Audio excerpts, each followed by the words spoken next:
Hello साथियों, नमस्कार, good morning. आप सभी का बहुत बहुत स्वागत है आपके अपने चैनल आरएमपीवी एजुकेशन पर। आज इस क्लास में दिल्ली पुलिस एग्ज़ाम में आने वाले कुछ ऐसे इंपॉर्टेंट क्वेश्चन को शामिल किया है जो आप सबके प्रीवियस एग्ज़ाम में कहीं ना कहीं पूछे जा चुके हैं। तो ये पूरा क्लास आप सबके लिए काफ़ी इंपॉर्टेंट है। हालांकि आज का क्लास बहुत बड़ा क्लास नहीं है, इसमें हमने 15 मोस्ट इंपॉर्टेंट प्रश्नों को शामिल किया है जिनको हम समझेंगे, और ये सभी प्रश्न प्रीवियस एग्जाम में पूछे जा चुके हैं। ठीक है, तो चलिए स्टार्ट करते हैं। एक बार आप सभी बच्चे शेयर कर दो सेशन को, जो भी क्लास में आ चुके हैं आप सभी मिलकर के क्लास को एक बार शेयर करो ताकि बाकी भी बच्चे इस क्लास को ज्वाइन कर पाएँ। चलिए, तो दिल्ली पुलिस का ये 5 नंबर का क्लास है, यानी 5th क्लास है आपका। और जिनका एपीएस का एग्जाम है यूपीपीएससी के थ्रू, जो एपीएस का एग्जाम होता है, तो वो आप बच्चे भी पढ़ सकते हैं। जिनका टीजी2 का एग्जाम है वो भी इस क्लास को देख सकते हैं। हालांकि हम कोशिश करेंगे कि टीजी2 का एक अलग से क्लास लाया जाए, बट इसको भी आप लोग देख सकते हैं। तो आज का सबसे पहला प्रश्न आपके स्क्रीन पर है और इसमें पूछा गया है, विंडोज में एक नया फोल्डर बनाने के लिए आप किसका प्रयोग करेंगे। विंडोज में एक नया फोल्डर बनाना है तो आप किसका इस्तेमाल करेंगे।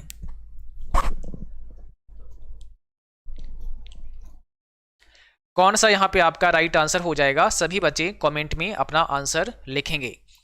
तो देखिए, अगर हम विंडोज में एक नया फोल्डर बनाना चाहते हैं तो इसके लिए हमें क्या करना पड़ेगा, टास्क मैनेजर पे जाना पड़ेगा, कंट्रोल पैनल पर जाना पड़ेगा, नेविगेशन बार में जाना पड़ेगा, या विंडोज एक्सप्लोरर फाइल एक्सप्लोरर में जाना पड़ेगा। तो हम अगर नया फोल्डर बनाते हैं तो कहाँ जाना पड़ेगा, ऑप्शन डी। यहाँ पर जो अभी ऑप्शन दिए हैं उसमें डी ऑप्शन होगा। आप विंडोज एक्सप्लोरर या फाइल एक्सप्लोरर पर क्लिक करके और फिर अपना फोल्डर क्रिएट कर सकते हैं किसी भी लोकेशन में। तो ऑप्शन नंबर यहाँ पर आपका डी करेक्ट हो जाएगा। ठीक है, और देखिए एक और सवाल आता है आपके एग्जाम में कि विंडोज या फाइल एक्सप्लोरर को ओपन करने की शॉर्टकट की क्या है। तो इसकी शॉर्टकट की भी याद रखना है। आपको क्या प्रेस करना है, विंडो की। आपके कीबोर्ड में एक विंडो की होता है, साथ में आपको क्या प्रेस करना है, ई प्रेस करना है। तो विंडो की के साथ जैसे ही आप ई प्रेस करेंगे तो क्या होगा, विंडो एक्सप्लोरर आपका ओपन हो जाएगा। ऑप्शन यहाँ पर आपका डी होगा।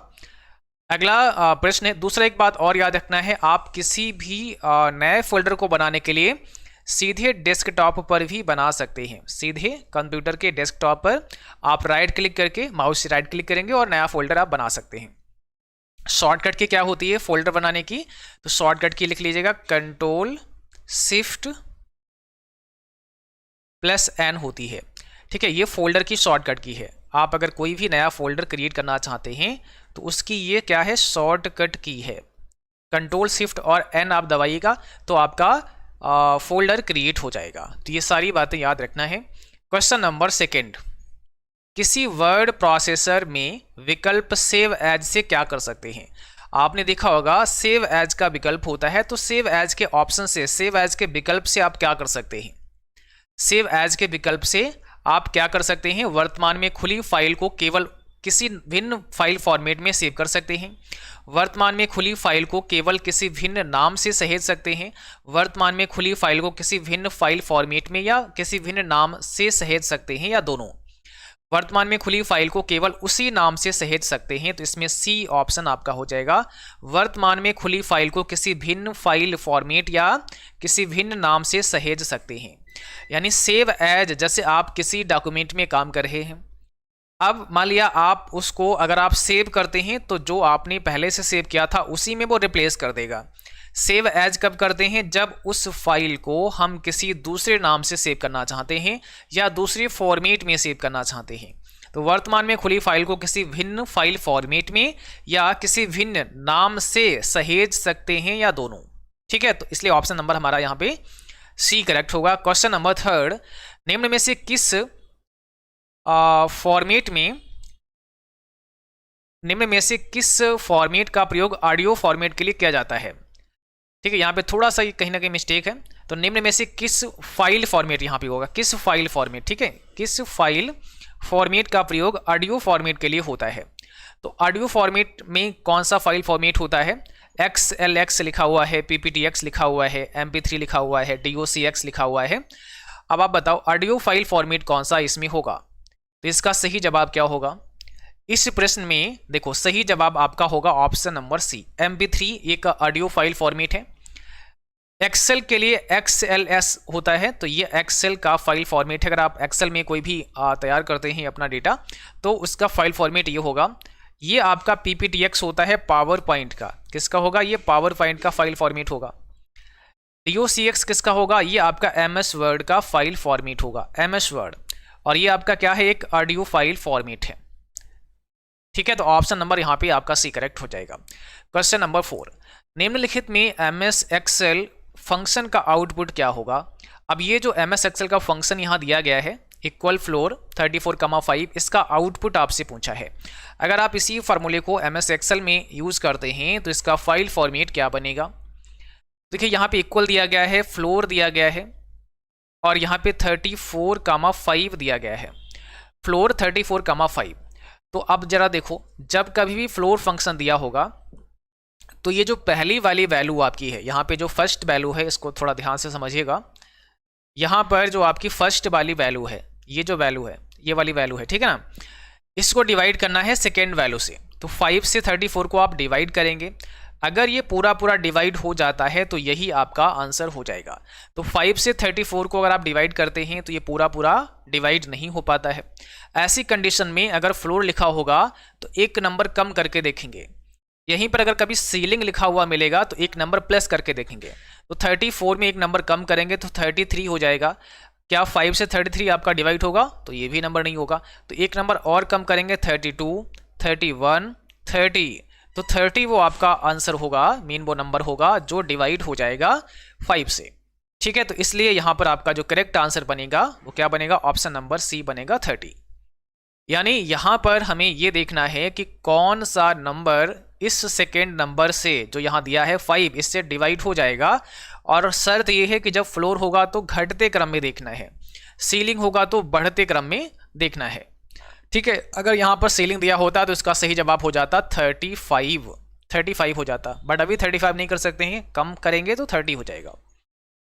अगला सवाल है, एक वाइट में कितने बिट होते हैं। क्वेश्चन नंबर 5 है, एक वाइट में कितने बिट होते हैं, इसका करेक्ट आंसर क्या होगा। कमेंट बॉक्स में आपको सही जवाब लिखना है। एक वाइट में कितने बिट होते हैं, तो एक जो बाइट आपका होता है उसमें कितने बिट होते हैं, ऑप्शन बी हो जाएगा। एक वाइट यानी 1 वाइट में 8 बिट होते हैं, 8 बिट बराबर 1 वाइट होता है। अगर पूछा जाए एक निवल में कितने बिट होते हैं, एक निवल, ठीक है, तो इसमें कितने होते हैं, 4 बिट होते हैं। 4 बिट में एक निवल बन जाता है, 8 बिट में एक वाइट बन जाता है। किसी डॉक्यूमेंट में कई स्थानों पर शब्द मुंबई है, डॉक्यूमेंट के सभी स्थानों पर इस शब्द को शब्द तमिलनाडु से बदलना है। ऐसा करने के लिए सही कमांड कौन सी होगी। क्वेश्चन नंबर 6 है आपकी स्क्रीन पर, सही कमांड कौन सी होगी ये आपको बताना है। ओके, तो यहां पर देखिएगा फाइंड एंड चेंज ऑल दिया गया है। फाइंड है यहाँ पे, सॉरी ये थोड़ा गलत लिखा हुआ है, क्या है, फाइंड है। फाइंड एवं चेंज ऑल, यहाँ पे हम लिख देते हैं फाइंड, ठीक है, एंड चेंज ऑल। दूसरा है सर्च एवं रिप्लेस ऑल। फाइंड, यहाँ पर भी फाइंड एंड रिप्लेस ऑल है, यहाँ पे आपका फाइंड एंड रिप्लेस ऑल है, और सर्च एंड चेंज ऑल है। तो इसमें क्या होगा, अब मान लिया आपने किसी डॉक्यूमेंट में कई जगह पर मुंबई लिखा है, अब इसको आपको तमिलनाडु में चेंज करना है, तो ये ऑप्शन सी हो जाएगा। फाइंड करेंगे और उसके बाद में रिप्लेस ऑल कर देंगे, फाइंड एंड रिप्लेस ऑल। पहले फाइंड करना है मुंबई को, रिप्लेस ऑल मीन रिप्लेस के अंदर हमें तमिलनाडु लिखना है और रिप्लेस ऑल पे क्लिक कर देना है। तो इसलिए यहाँ पर आपका सी ऑप्शन करेक्ट हो जाएगा। क्वेश्चन नंबर 7 है, निम्नलिखित में से किसके द्वारा खुले दस्तावेज को सहेजा जाता है। कोई भी डॉक्यूमेंट ओपन है उसको सहेजना मीन उसको सेव करना है। तो कैसे कर सकते हैं, सेव करने की शॉर्टकट की क्या होती है, तो यहां पर हो जाएगा option number D, control S. Control के साथ में एस प्रेस करना होता है सेव एज करने के लिए।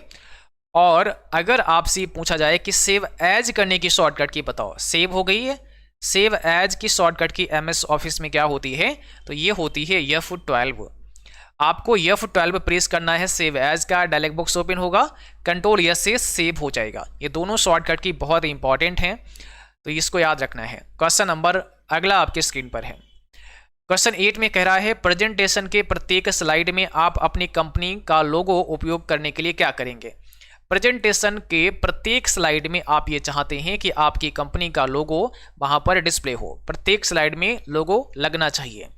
तो ऐसी कंडीशन में आपको क्या करना पड़ेगा, स्लाइड मास्टर का उपयोग करना पड़ेगा, स्लाइड सॉर्टर का उपयोग करना पड़ेगा, प्रत्येक स्लाइड पर लोगो पेस्ट करेंगे, नोट्स मास्टर का उपयोग करेंगे, किसका इस्तेमाल करना पड़ेगा, इसका आंसर आपको देना है। तो प्रेजेंटेशन के प्रत्येक स्लाइड में आप अपनी कंपनी का लोगो अगर उपयोग करना चाहते हैं तो इसके लिए आपको क्या करना पड़ेगा, स्लाइड मास्टर का उपयोग करना पड़ेगा। स्लाइड मास्टर में जब आप जाएंगे तो एक स्लाइड आपके सामने ऐसे ओपन होगी और उस स्लाइड में आप जो भी लोगो वगैरह यूज करेंगे, जो भी कंटेंट यहाँ पे डालेंगे, वो क्या होगा, डिस्प्ले होगा सभी स्लाइड्स पर। अब जितने भी स्लाइड्स आप लेंगे वो लोगो आपका सभी स्लाइड पर अप्लाई हो जाएगा। तो बार बार आपको हर एक स्लाइड पर लोगो लगाने की आवश्यकता नहीं है। आप केवल स्लाइड मास्टर में जहाँ पर भी लोगो लगाना चाह रहे हैं या जो कंटेंट आप यहाँ लिखना चाह रहे हैं उसको एक बार लिख दीजिएगा। अब जितने भी स्लाइड्स आपके होंगे प्रेजेंटेशन में सभी स्लाइड पर वो अप्लाई हो जाएगा। तो यहाँ पर स्लाइड मास्टर का उपयोग करेंगे, फर्स्ट ऑप्शन करेक्ट है। कंप्यूटर की किस पीढ़ी में इसकी परिपथिकी यानी विद्युत परिपथ तंत्र के लिए इंटीग्रेटेड सर्किट चिप का उपयोग किया जाता है। क्वेश्चन नंबर 9 का आंसर आपको देना है। क्या होगा इसमें करेक्ट आंसर, कंप्यूटर की किस पीढ़ी में इसकी परिपथिकी विद्युत परिपथ तंत्र के लिए इंटीग्रेटेड सर्किट चिप का इस्तेमाल किया जाता है। पहली पीढ़ी, दूसरी पीढ़ी, तीसरी पीढ़ी और चौथी पीढ़ी। यानी यहाँ पर पूछा है आईसी का इस्तेमाल कहाँ पे किया हुआ है, तो थर्ड जनरेशन आपका हो जाएगा। आईसी का इस्तेमाल किस जनरेशन में किया गया है, थर्ड जनरेशन में किया गया है। आईसी का मतलब होता है इंटीग्रेटेड सर्किट, ये भी आपको याद रखना है। अगला सवाल है लिनक्स के संदर्भ में कौन सा विकल्प सही नहीं है। क्वेश्चन नंबर 10 का जवाब करो। लिनक्स के संदर्भ में कौन सा विकल्प सही नहीं है, कौन सा इसमें ऑप्शन सही नहीं है। पहला है उबंटू लिनक्स का लोकप्रिय संस्करण है। दूसरा है लिनक्स केवल कमांड लाइन इंटरफेस प्रदान करता है। तीसरा है यह यूनिक्स जैसा ऑपरेटिंग सिस्टम है। लिनक्स तैयार करने के लिए उपयोग किया गया कोड निःशुल्क है और लोगों द्वारा देखे जाने, संपादित किए जाने और उपयोग किए जाने के लिए उपलब्ध है। तो इसमें सही कौन सा नहीं है, ऑप्शन बी। लिनक्स केवल कमांड लाइन इंटरफेस प्रदान करता है, यही सही नहीं है, क्योंकि लिनक्स आपका CUI पर भी बेस्ड है और GUI पर भी बेस्ड है। बाकी उबंटू लिनक्स का एक लोकप्रिय संस्करण है, ये भी आपका सही है स्टेटमेंट है। यह यूनिक्स जैसा ऑपरेटिंग सिस्टम है, ये भी आपका सही है। लिनक्स तैयार करने के लिए उपयोग किया गया कोड जिसे सोर्स कोड कहा जाता है, तो ये सोर्स कोड भी आपको फ्री में मिल जाएगा और ये ओपन सोर्स आपका ऑपरेटिंग सिस्टम है। तो ये सब सही है, बट ऑप्शन बी आपका सही नहीं है। अगला सवाल है जब किसी स्प्रेडशीट के खाली सेल में दशमलव संख्या जैसे कि 345.67 है तो इसे किस प्रकार अलाइन किया जाएगा। आप एक्सेल सेल में अगर ये नंबर टाइप करेंगे तो ये नंबर आपके एक्सेल सेल में किस तरफ अलाइन हो जाएगा, किस साइड में अलाइन हो जाएगा, ये आपसे पूछा है। तो इसका सही जवाब होगा राइट अलाइन हो जाएगा। जितने भी आपके नंबर होंगे वो हमेशा राइट अलाइन हो जाएंगे और अगर आपका कोई टेक्स्ट होगा वो आपका लेफ्ट अलाइन हो जाएगा। तो जो टेक्स्ट लिखते हैं सेल के अंदर वो आपका लेफ्ट अलाइन होता है, नंबर आपका राइट अलाइन होता है। SEO का पूरा नाम क्या होता है, SEO का फुल फॉर्म क्या होता है बताइए। SEO का फुल फॉर्म आपको बताना है, यानी पूरा नाम आपको बताना है। तो इसका पूरा नाम क्या होगा, सर्च इंजन ऑप्टिमाइजेशन होगा। SEO को क्या कहते हैं, सर्च इंजन ऑप्टिमाइजेशन कहते हैं। तो ये भी याद रखना है, इंपॉर्टेंट है। ये जितने भी क्वेश्चन हैं सब प्रीवियस एग्जाम में पूछे गए क्वेश्चन हैं। विंडोज ऑपरेटिंग का उपयोग करके प्रिंटर जोड़ने या हटाने के लिए डैश में से प्रिंटर आइकॉन पर क्लिक करें। विंडोज ऑपरेटिंग का उपयोग करके प्रिंटर जोड़ना या हटाना है तो डैश में से प्रिंटर आइकन पर क्लिक करें। तो कंट्रोल पैनल यहाँ पर आपका करेक्ट आंसर हो जाएगा। कंट्रोल पैनल में जाकर आप हटा सकते हैं, अनइंस्टॉल कर सकते हैं। ऑप्शन नंबर आपका पहला होगा। निम्न में से कौन सा ब्राउजर नहीं है, 14 में क्या पूछा है, कौन सा एक ब्राउजर नहीं है। ब्राउजर क्या होते हैं, ब्राउजर से हम किसी भी वेबसाइट पर विजिट करते हैं। तो यहाँ सफारी, क्रोम, इंटरनेट एक्सप्लोरर दिया गया है, तो इसमें डी ऑप्शन हो जाएगा। उबंटू एक ऑपरेटिंग सिस्टम है, क्या है, एक ऑपरेटिंग सिस्टम है। और कैसा है, लिनक्स पर बेस्ड है, ये भी आपको याद रखना है। लिनक्स बेस्ड ऑपरेटिंग सिस्टम है आपका उबंटू। तो यहाँ पर आपका यही सही जवाब हो जाएगा। यही ब्राउज़र नहीं है, बाकी सब क्या है, बाकी सब ये वेब ब्राउज़र हैं। ये सब क्या हैं, ये सब आपके वेब ब्राउज़र हैं। अगला सवाल देखिएगा, किसी डॉक्यूमेंट के टेक्स्ट में कौन सा अलाइनमेंट नहीं होता है। किसी डॉक्यूमेंट के टेक्स्ट में जब भी आप कुछ टाइपिंग करते हैं, जैसे आपने एमएस वर्ड ओपन किया, कुछ वहाँ पे काम कर रहे हैं, तो उसमें हम अलाइनमेंट अलाइन कर सकते हैं टेक्स्ट को लेफ्ट राइट सेंटर। तो इसमें कौन सा अलाइन नहीं होता है, तो इसमें ऑप्शन सी हो जाएगा, जिग जैग करके अलाइन नहीं होता है। बाकी लेफ्ट राइट सेंटर और जस्टिफाई भी कर सकते हैं। अब लेफ्ट के लिए कंट्रोल के साथ में क्या यूज करते हैं, शॉर्टकट की क्या होती है, कंट्रोल एल होती है लेफ्ट की। सेंटर की क्या होती है, कंट्रोल के साथ में ई शॉर्टकट की यूज करते हैं। राइट की क्या होती है, कंट्रोल के साथ में आर शॉर्टकट की होती है, कंट्रोल और एक होता है आपका जस्टिफाई। जस्टिफाई की क्या होती है, कंट्रोल के साथ में आप जे शॉर्टकट की यूज करते हैं। तो लेफ्ट राइट सेंटर जस्टिफाई वगैरह आप कर सकते हैं। अगला सवाल देखिएगा, आज की क्लास में बस 15 ही क्वेश्चन को शामिल किया था। एक छोटी सी क्लास आज की आपकी थी, ठीक है। बाकी आप सभी अगर अभी तक RMPV एजुकेशन को सब्सक्राइब नहीं किए हैं तो आपको कर लेना है। और क्लास आप सबको सुबह 9 बजे लाइव मिलती है, तो आप इसको ज्वाइन करेंगे। जिनका भी दिल्ली पुलिस का एग्जाम है या फिर अदर कोई भी आपका एग्जाम है, आप कंप्यूटर पढ़ना चाहते हैं, तो आप इस क्लास में आ सकते हैं। और आप सभी ने अगर हमारा मोबाइल एप्लीकेशन डाउनलोड नहीं किया है तो गूगल प्ले स्टोर पर जाकर आप CCC वाईफाई स्टडी का मोबाइल एप्लीकेशन डाउनलोड कर सकते हैं। और जो भी बैच आपको यहाँ पे लेना है, CCC एग्जाम एंड O-लेवल एग्जाम के लिए यहाँ पर हमारे पेड कोर्स चल रहे हैं, तो आप उसमें से जो भी आपका एग्जाम है उसको ज्वाइन कर सकते हैं। अधिक जानकारी के लिए आपको यहाँ नंबर दिया गया है 9452299436। आप इस नंबर पर हमें कांटेक्ट कर सकते हैं। चलिए, तो आज इस छोटे से सेशन को यहीं पर समाप्त करते हैं, मुलाकात करते हैं फिर अगली क्लास में। तब तक के लिए थैंक यू, बाय बाय।